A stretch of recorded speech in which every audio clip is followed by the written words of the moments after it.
Good afternoon. It is Friday, March 15th, 2024. We're continuing on in our look at the Gospel of Mark in a devotional sense.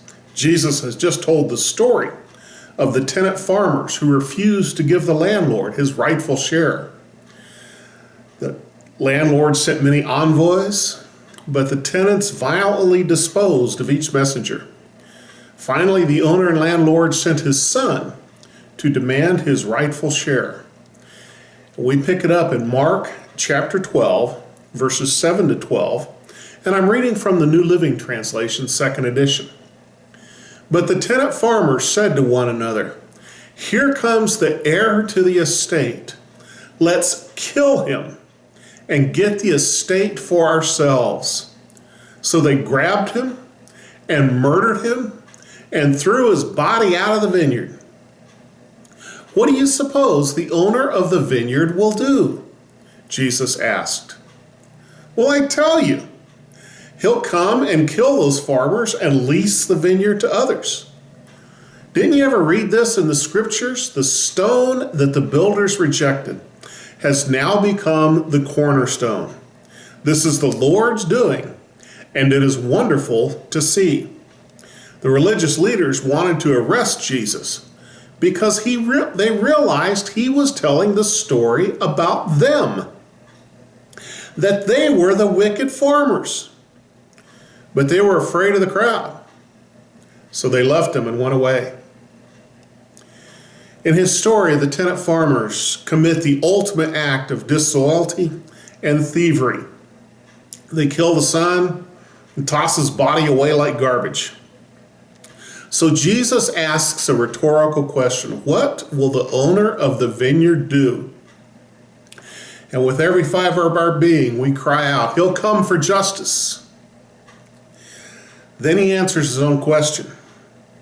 He'll recognize that war's been declared and he'll respond appropriately. He'll kill all the murderous, thieving scumbags that killed his son and many of his other servants and tried to steal his farm. He will get justice.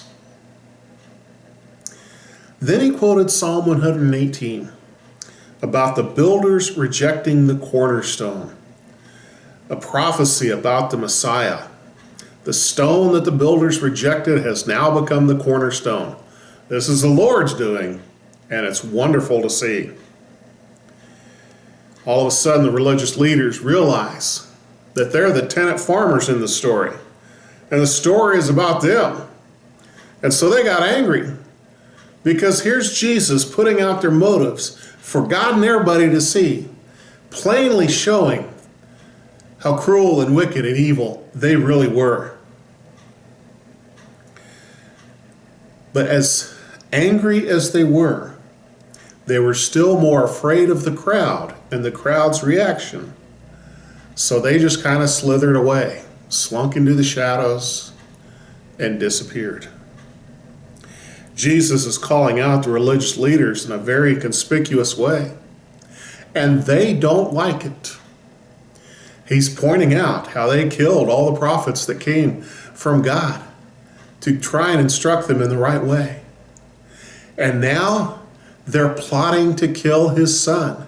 They know who they are, they know what they've done, but they thought it was hidden and they thought it was secret. It's amazing what happens when God decides to shine some light on very dark actions. And that's what he does with this parable. He's pointing out to everybody the actions of these religious leaders, their hypocrisy, their violence, their thievery. And remember, this is just after the cleansing of the temple.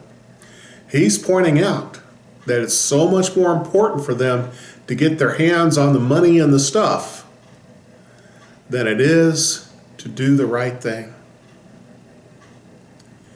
May we always live in such a way that God does not have to point out our failings, but that we seek to strive to serve him and to please him in all that we do.